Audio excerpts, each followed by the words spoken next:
Welcome. തൈമനാണ്. General anaesthetics video സീരീസിൽ intravenous ആയിട്ട് കൊടുക്കാവുന്ന അനസ്തെറ്റിക്സ്, ഇൻട്രാവീനസ് അനസ്തെറ്റിക്സ് വിഭാഗം മരുന്നുകളെ പറ്റിയാണ് നമ്മൾ ഡിസ്കസ് ചെയ്തുകൊണ്ടിരിക്കുന്നത്. ഇതിൽ നമ്മൾ തൈപെൻഡാൽ, സോഡിയം മെത്തോഹെക്സിറ്റാൽ പോലുള്ള ബാർബിറ്റുറേറ്റ്സ് ആൻഡ് ഓൾസോ പ്രൊപ്പഫോൾ. സോ ഇത് രണ്ടും നമ്മൾ ഓൾറെഡി പറഞ്ഞു കഴിഞ്ഞു. ഈ വീഡിയോയിൽ നമ്മൾ ഡിസ്കസ് ചെയ്യുന്നത് ഒന്ന് വളരെ പ്രശസ്തനും അതേപോലെ തന്നെ കുപ്രശസ്തിയും ഉള്ള കീറ്റമിനാണ്. രണ്ടാമത്തത് വളരെ സ്പെഷ്യൽ പർപ്പസ് ആയിട്ട് മാത്രം മിക്കവാറും ഉപയോഗിക്കുന്ന ഒരു എറ്റോമിഡേറ്റ് എന്ന് പറയുന്ന മരുന്നാണ്. സോ ആദ്യം നമുക്കപ്പോൾ കീറ്റമിനെ കുറിച്ചിട്ട് 1965 കണ്ടുപിടിച്ചിട്ട് ഉപയോഗം തുടങ്ങിയ മരുന്നാണ് ഈ കീറ്റമിൻ എന്ന് പറയുന്ന മരുന്ന്. ഇതിന്റെ ചില ചീത്ത പേരുകൾ ഞാൻ പറയാം. Angel dust, date rape drug, അങ്ങനെയൊക്കെ പറഞ്ഞാലും ഈ മരുന്ന് തന്നെയാണ്. ഇതൊക്കെ ദുരുപയോഗം ചെയ്യുന്ന മരുന്നുകളുടെ പ്രധാനപ്പെട്ട ഒരാളാണ് കീറ്റമിൻ എന്ന് പറയും. കെമിക്കലി ഇതൊരു ഫിനൈൽ സൈക്ലിഡിൻ ഡെറിവേറ്റീവ് ആണ്. ഫിനൈൽ സൈക്ലിഡിൻ എന്നാണ് അതിനെ പറയുക, ഫിനൈൽ സൈക്ലിഡിൻ ഡെറിവേറ്റീവ്. ആൻഡ് ഇത് ആക്ട് ചെയ്യുന്നത്, പ്രവർത്തന രീതി ആണ് ഞാൻ പറയുന്നത്, അത് NMDA receptor, NMDA receptor blocker ആണ് മരുന്ന്. NMDA receptor blocker. CNS-ലെ നമ്മുടെ എക്സൈറ്റേറ്ററി ന്യൂറോ ട്രാൻസ്മിറ്റർ ആയിട്ടുള്ള ഗ്ലൂട്ടമേറ്റ്, ഗ്ലൂട്ടമേറ്റിന് 3 റിസപ്റ്റർ ആണുള്ളത്. ഒന്ന് NMDA ആണ്, രണ്ടാമത്തത് കൈനേറ്റ് റിസപ്റ്റർ ഉണ്ട്, പിന്നെ ഒരെണ്ണം ആംപ റിസപ്റ്റർ. ഇത് മൂന്നുമാണ് ഗ്ലൂട്ടമേറ്റ് റിസപ്റ്റർ. അതിൽ NMDA റിസപ്റ്ററിനെ ബ്ലോക്ക് ചെയ്യുന്നതാണ് നമ്മുടെ ഇവിടെ നമ്മൾ അനസ്തീഷ്യയിൽ ഉപയോഗിക്കുന്നതിനുള്ള കാരണം. ദെൻ 5-HT റിസപ്റ്ററിൽ ആക്ഷൻ ഉണ്ട്. ഉദാഹരണം 5-HT1A. 5-HT1A അഗോണിസ്റ്റ് ആണ് ഈ മരുന്ന്. അഗോണിസ്റ്റ് മീൻസ് അതാണ് സൈക്കോസിസ് എന്ന് പറയുന്ന പ്രശ്നം ഉണ്ടാക്കുക, സൈക്കോസിസ്. സോ 5-HT1A ആന്റഗോണിസ്റ്റുകളാണ് നമ്മൾ ആന്റി സൈക്കോട്ടിക്, ക്ലോസപ്പിൻ പോലെയുള്ള മരുന്നുകൾ. ഓക്കെ, സോ ഇതാണ് മറ്റൊരു action. Then opioid receptor. Opioid receptor എന്ന് പറയുമ്പോഴത്തേക്ക് മ്യൂണ്ട്, ഡെൽറ്റ, കപ്പ ഇങ്ങനെയൊക്കെയുള്ള റിസപ്റ്ററിൽ അഗോണിസ്റ്റ് ആൻഡ് ആന്റഗോണിസ്റ്റ് ആയിട്ട് വർക്ക് ചെയ്യുന്നുണ്ട്. ഞാൻ ഓരോന്ന് എങ്ങനെയൊക്കെയാണെന്ന് പറയുന്നില്ല, ജസ്റ്റ് ഓപ്പിയോയിഡ് റിസപ്റ്ററിലും ഇതിന്റെ ആക്ഷൻ ഉണ്ട്. ദെൻ നമ്മുടെ അസറ്റൈൽ കൊളിന്റെ മെസ്കാർനിക് റിസപ്റ്ററിൽ ആക്ഷൻ ഉണ്ട്. ഓക്കെ, പക്ഷേ അനസ്തീഷ്യയിൽ നമ്മൾ NMDA റിസപ്റ്റർ ബ്ലോക്കർ ആണ് ഇതിന്റെ മെക്കാനിസം ഓഫ് ആക്ഷൻ അല്ലെങ്കിൽ പ്രവർത്തന രീതി. ഇനി കീറ്റമിൻ നമുക്ക് വിവിധ റൂട്ട്സ് കൊടുക്കാം. റൂട്ട് ഓഫ് അഡ്മിനിസ്ട്രേഷൻ ആണ് ഞാൻ പറയാം. IV ആണ്. നമ്മൾ IV അനസ്തെറ്റിക്കിനെ കുറിച്ചാണ് പറയാം. അപ്പോൾ നമ്മൾ അനസ്തെറ്റിക് ആയിട്ട് IV ആണ് ഉപയോഗിക്കുക. ദെൻ IV പറ്റാത്ത, ഇപ്പോൾ കൊച്ചുകുട്ടികളിൽ IV ആക്സസ് ഒന്നും കിട്ടുന്നില്ലെങ്കിൽ we can give as IM ആയിട്ട് കൊടുക്കാം. ഓറൽ കൊടുത്തു കഴിഞ്ഞാൽ ബയോ അവൈലബിലിറ്റി കുറവാണ്, ഒരു 20% ഉള്ളൂ. ദെൻ ഇൻട്രാനേസലി നമുക്ക് കൊടുക്കാം. ഇൻട്രാനേസലി ഒരു 50% ബയോ അവൈലബിലിറ്റി ഉണ്ട്. ഇൻട്രാനേസലി പറഞ്ഞപ്പോഴാണ് ഇൻട്രാനേസലി കൊടുക്കുന്ന ഒരു മരുന്നാണ് കീറ്റമിൻ. കീറ്റമിൻ എന്ന് പറയുന്ന ഇതിന്റെ ഐസോമറാണ്. ഫോം ഓഫ് കീറ്റമിൻ ആണ്, അതാണ് കൂടുതൽ ആക്റ്റീവ്. അത് നമ്മൾ കൊടുക്കുന്നത് റെസിസ്റ്റന്റ് ഡിപ്രഷൻ ആണ്. മറ്റു മരുന്നുകൾ ഒന്നും കൊടുത്തിട്ട് ഫലമില്ലെങ്കിൽ depression, drug of choice for resistant depression ഒന്ന് ഇതാണ്. നമ്മൾ ആദ്യം കൊടുക്കുക ട്രൈസൈക്ലിക് ആൻറ്റി ഡിപ്രസന്റ് ആയിരിക്കും, ക്ലോമിപ്രമിനൊക്കെ ആയിരിക്കും. പിന്നെ നമുക്ക് ഇത് കൊടുക്കാം. അങ്ങനെ ഒരു യൂസ് കൂടിയുണ്ട്. Then we can also give as rectally കൊടുക്കാം. ദെൻ ഇൻട്രാതീക്കലായിട്ട് കൊടുക്കാം കേട്ടോ. ഇൻട്രാതീക്കൽ ആൻഡ് അതുമായിട്ട് ബന്ധപ്പെട്ടുള്ള റൂട്ടുകളിൽ കൊടുക്കാം. ഓക്കെ, സോ പക്ഷേ ഇതിനൊന്നും ഈ റൂട്ടിനൊന്നും FDA അപ്രൂവൽ ഇല്ല, എങ്കിലും കൊടുക്കാറുണ്ട്. അപ്പൊ നമുക്ക് ആക്ഷൻസ് പറയാം. അപ്പൊ ആക്ഷൻസ് പറഞ്ഞാൽ കീറ്റമിൻ എന്ന് പറയുന്ന മരുന്ന് പ്രൊഡ്യൂസസ് ഡിസോസിയേറ്റീവ് അനസ്തീഷ്യ. ഇതാണ് ഇതിന്റെ ഏറ്റവും പ്രധാനപ്പെട്ട ഹൈലൈറ്റ് എന്ന് പറയാം. അനസ്തീഷ്യ ഇതാണ് ഇതിന്റെ ഏറ്റവും പ്രധാനപ്പെട്ട പ്രത്യേകത. സോ എന്തെഴുതാൻ മറന്നാലും ഡിസോസിയേറ്റീവ് അനസ്തീഷ്യ ഇല്ലെങ്കിൽ കീറ്റമിനെ കുറിച്ച് ഒന്നും അറിയില്ല എന്നാണ് അർത്ഥം. ആൻഡ് എന്താണ് dissociative anaesthesia? It is loss of consciousness ആണ്. ആൾക്ക് ബോധം ഇല്ല, പക്ഷെ no loss of protective reflex എല്ലാം ഇൻടാക്റ്റ് ആണ്. റിഫ്ലക്സ് ആക്ഷൻസ് എല്ലാം പ്രിസർവ്ഡ് ആണ്. കണ്ണ് തുറന്നിരിക്കും, ആളുടെ കണ്ണ് തുറന്നിരിക്കും. Corneal and also pupillary reflex, ഇത് രണ്ടും ഉണ്ട്. ആൾക്ക് വേണമെങ്കിൽ വിഴുങ്ങാൻ പറ്റും. GI മൂവ്മെന്റ്സ് ഉണ്ട്. അപ്പൊ എമർജൻസി വയറ്റിൽ ഒരു ഫുൾ ഭക്ഷണം കഴിച്ച ഒരാൾക്ക് അർജന്റ് സർജറി വേണമെങ്കിൽ നമുക്കിത് ഉപയോഗിക്കാം. സോ ഇങ്ങനെ സംഭവിക്കാൻ കാരണം ബിക്കോസ് തലാമസിന് മുകളിലുള്ള cerebral cortex and other areas, അവിടെ എക്സൈറ്റേഷൻ ആണ് ഈ മരുന്ന് ഉണ്ടാക്കുക. ആൻഡ് ഓൾസോ അഫറന്റ്, മുകളിലേക്ക് പോകുന്ന impulses. Afferent impulses are unaffected. Afferent ഇമ്പൾസസിനെ ഇത് ബാധിക്കുന്നുമില്ല. പക്ഷേ രോഗി അബോധാവസ്ഥയിലാണ്. രോഗി is in unconscious state. Unarousable. So unarousable, എഴുന്നേൽപ്പിക്കാൻ പറ്റാത്ത. കോൺഷ്യസ് സെഡേഷൻ ആണ് ഈ ഡിസോസിയേറ്റീവ് അനസ്തീഷ്യ എന്ന് നമ്മൾ പറയാം. ആൻഡ് ഈ സമയത്ത് രോഗി ഇത് കഴിയുമ്പോഴത്തേക്കും produces amnesia. So second property is amnesia ആണ്. സർജറി സമയത്തെ ഒന്നും ഓർത്തിരിക്കില്ല, പക്ഷേ സർജറി സമയത്ത് രോഗി എല്ലാം കാണുന്നതായിട്ടും ഇടപെടുന്നതായിട്ടും നമുക്ക് ഫീൽ ചെയ്യും. സോ ഇതാണ് കീറ്റമിന്റെ special highlight. So dissociative anaesthesia ഉണ്ടാക്കും കീറ്റമിൻ. സോ ഒരു ഹോസ്പിറ്റലിന് പുറത്ത് വെച്ചിട്ട് ഒരു ആംബുലൻസിൽ വെച്ചിട്ട് നമുക്ക് ഒരു അനസ്തീഷ്യ കൊടുക്കണമെങ്കിൽ we will go for this ketamine ആയിരിക്കും നമ്മൾ കൊടുക്കുക. അടുത്തത് ഡ്രഗിന് അനാൾജസിക് ആക്ഷൻ ഉണ്ടോ? ഇത് 2 ഇത് 3. അനാൾജസിക് ആക്ഷൻ ഉണ്ടോ എന്ന് വെച്ച് കഴിഞ്ഞാൽ yes, it's a good analgesic ആണ്. It's a potent analgesic drug ആണ്. Potent analgesic. അനസ്തീഷ്യ കൊടുക്കുന്നതിനേക്കാൾ കുറച്ച് ഡോസ് കൊടുത്താൽ മതി, അനാൾജസിക് ആക്ഷൻ കിട്ടും. So we can give as a co analgesic. മറ്റ് മരുന്നുകൾക്കൊപ്പം ഇതും കൂടി കൊടുത്തു കഴിഞ്ഞാൽ അതിന്റെ ഡോസ് കുറയ്ക്കാം, ഇതിന്റെ ഡോസ് കുറയ്ക്കാം. ഇനി this drug is quickly acting അല്ലെങ്കിൽ റാപ്പിഡ്ലി ആക്ടിങ് ഡ്രഗ് ആണ്. വേഗത്തിൽ പ്രവർത്തിക്കും.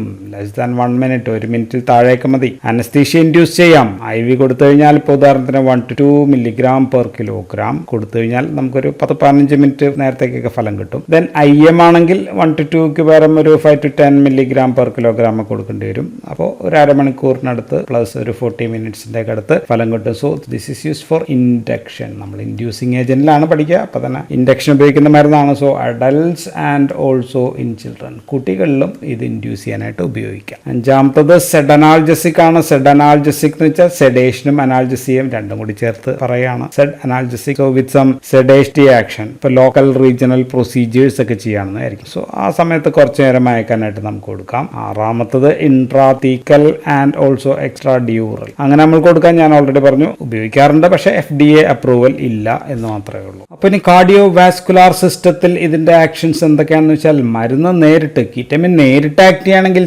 മയോകാർഡിയൽ ഡിപ്രസന്റ് ആണ്, മയോകാർഡിയൽ ഡിപ്രഷൻ ആണ് ഉണ്ടാക്കുക. പക്ഷേ it can sensitize the heart to adrenaline or catecholamines. So അപ്പോൾ ഇൻഡയറക്റ്റ് ആയിട്ട് ഇത് എന്ത് ചെയ്യാം, ഇൻക്രീസ് ഹാർട്ട് റേറ്റ് കൂട്ടാം, ഒരു 20% കൂടും. ഇൻക്രീസ് ബ്ലഡ് പ്രഷർ, ഒരു 25% BP കൂടും. ദെൻ ഇൻക്രീസ് കാർഡിയാക് ഔട്ട്പുട്ട് വർദ്ധിക്കും.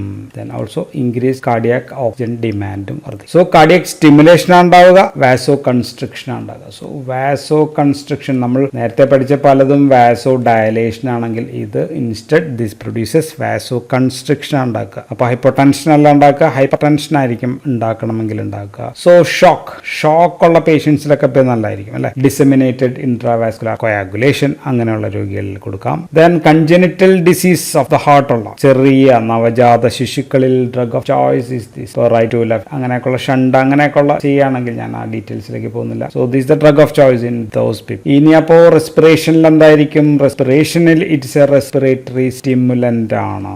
And also it's a bronchodilator. ബാക്കിയെല്ലാം റെസ്പിറേറ്ററി ഡിപ്രസന്റ് എന്ന് നമ്മൾ പറഞ്ഞു മടുത്തു അല്ലെ. So this is one of the drug induction agent in ആസ്മാറ്റിക്സ്.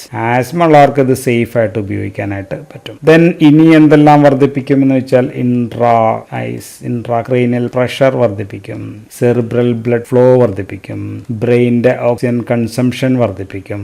ഇഇജിയിൽ seizure പ്രശ്നങ്ങൾ ചെറുതായിട്ട് ഉണ്ടാക്കാം. ദെൻ നൗസിയ വോമിറ്റിങ്ങിനെ കുറിച്ച് ഒന്നും പറഞ്ഞില്ലല്ലോ. നൗസിയ വോമിറ്റിംഗ് ഉണ്ട്. Yes, it can cos nausea vomiting. Post operative nausea vomiting ഒക്കെ ഉണ്ടാകും. അപ്പോൾ adverse effects and side effects ആണ് പറയാ. അഡ്വേഴ്സ് എഫക്ട് പറയാൻ 1 CNS-ലാണ് അത് ഡിപ്രഷൻ ഉണ്ടാക്കുക. So it can produce hallucination ഉണ്ടാക്കാം, വിവിഡ് ഡ്രീംസ് ഉണ്ടാക്കാം, ഡെലീറിയം ഉണ്ടാക്കാം, അജിറ്റേഷൻ, ഡിസ്ഫോറിയ ഉണ്ടാക്കാം. ഡിസ്ഫോറിയ അത്ര സുഖമുള്ള കാര്യങ്ങളല്ല. ദെൻ ലൈറ്റ് സൗണ്ട്, അതൊക്കെ സർജറി കഴിഞ്ഞിട്ട് കുറച്ച് കഴിയുമ്പോഴത്തേക്കും ലൈറ്റ് സൗണ്ടിനോടൊക്കെ ഭയങ്കര ബുദ്ധിമുട്ട്, അജിറ്റേഷൻ ഒക്കെ ഉണ്ടാക്കും. ദെൻ ക്യാൻ കോസ് സൈക്കോസിസ്, അമിതമായി കഴിഞ്ഞാലാണ്. സോ സൈക്കോട്ടിക് പേഷ്യൻസിൽ ഇത് ഒഴിവാക്കണം. ദെൻ സീഷേഴ്സ് കൂടാം, ഇൻട്രാക്രൈനിയൽ ടെൻഷൻ കൂട്ടുന്നു എന്ന് പറഞ്ഞു. അപ്പൊ ഹെഡ് ഇഞ്ചുറിയിലൊക്കെ ഇത് അനസ്തെറ്റിക് ഇൻഡ്യൂസർ ആയിട്ട് അത്ര നല്ല കാര്യമല്ല. Then increase intra ocular pressure വർദ്ധിപ്പിക്കും. അപ്പൊ ഗ്ലൂക്കോമയിൽ ഒഴിവാക്കണം. കാർഡിയാക് സ്റ്റിമുലേഷൻ ഉണ്ടാക്കും. അപ്പോൾ ഹൃദയ പ്രശ്നമുള്ളവരിൽ MI,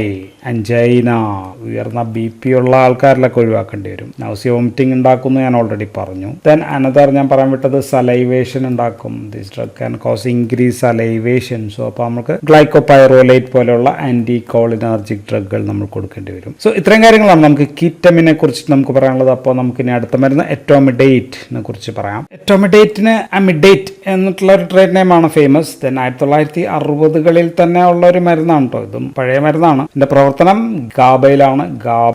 ഗാബയിൽ ഇത് ചെയ്യുന്നത് പോസിറ്റീവ് മോഡുലേറ്റർ ആണ്. പോസിറ്റീവ് മോഡുലേറ്റർ എന്ന് വെച്ചാൽ എന്താ പോസിറ്റീവ് മോഡുലേറ്റർ? ഗാബയിൽ പിടിക്കേണ്ടത് ആരാ? ഗാബയിലല്ല, ഗാബയിൽ റിസപ്റ്ററിൽ പിടിക്കേണ്ടത് ഗാബ വന്ന് പിടിക്കണം. സോ ഈ മരുന്ന് വന്ന് ഗാബ റിസപ്റ്ററിൽ പിടിച്ചു കഴിഞ്ഞാൽ ഗാബ വന്ന് കൂടുതലായിട്ട് ഇതൊന്ന് ബൈൻഡ്, അതാണ്. അപ്പൊ അതിനുകൊണ്ടാണ് നമ്മൾ positive modulator. So increased affinity for GABA to GABA receptors, അതാണ് ഇതിന്റെ action. And this is short acting ആണ്. കിറ്റമിൻ പോലെ തന്നെ ഷോർട്ട് ആക്ടിംഗ് ആണ്. 1 മിനിറ്റിനകം, ലെസ് ദാൻ 1 മിനിറ്റ്, 1 മിനിറ്റ് കൊണ്ട് ഫലം കിട്ടും. ഇപ്പൊ ഡോസ് അനുസരിച്ചിട്ടാണ് ഇതിന്റെ ഫലം എത്ര നേരം കിട്ടും എന്നൊക്കെ നോക്കുക. ഇപ്പൊ 0.1 mg മില്ലിഗ്രാം പെർ കിലോഗ്രാം കൊടുക്കുകയാണെന്ന് വിചാരിക്കുക, 100 സെക്കൻഡ് കിട്ടിയെന്ന് വിചാരിക്കുക. അപ്പോൾ 0.3 മില്ലിഗ്രാം പെർ കിലോഗ്രാം കൊടുത്ത ഒരു 300 സെക്കൻഡ് കിട്ടും. സോ അങ്ങനെയൊക്കെ ഫലം കിട്ടും. എങ്കിലും ഷോർട്ട് ആക്ടിംഗ് ആണ്. സോ ഒറ്റ ഡോസേ കൊടുക്കൂ, ഒരു ഡോസ് കൊടുക്കും, അതിൽ കുറച്ച് നേരം ഫലം കിട്ടും. സോ ഒറ്റ ഡോസായിട്ട് കൊടുക്കുന്നതന്നെ നമ്മൾ ബോളസ് എന്നാണ് പറയുക. അപ്പോൾ കണ്ടിന്യൂസ് IV ഇൻഫ്യൂഷൻ ആയിട്ട് കൊടുക്കില്ല. സോ കണ്ടിന്യൂസ് IV ഇൻഫ്യൂഷൻ പറ്റില്ല. ഓൺലി ഫോർ ഇൻഡക്ഷൻ പർപ്പസിന് മാത്രമാണ് കൊടുക്കുക. എങ്കിലും ഓഫ് ലേബിളായിട്ട് മെയിൻ്റനൻസിനും ഉപയോഗിക്കാറുണ്ട്.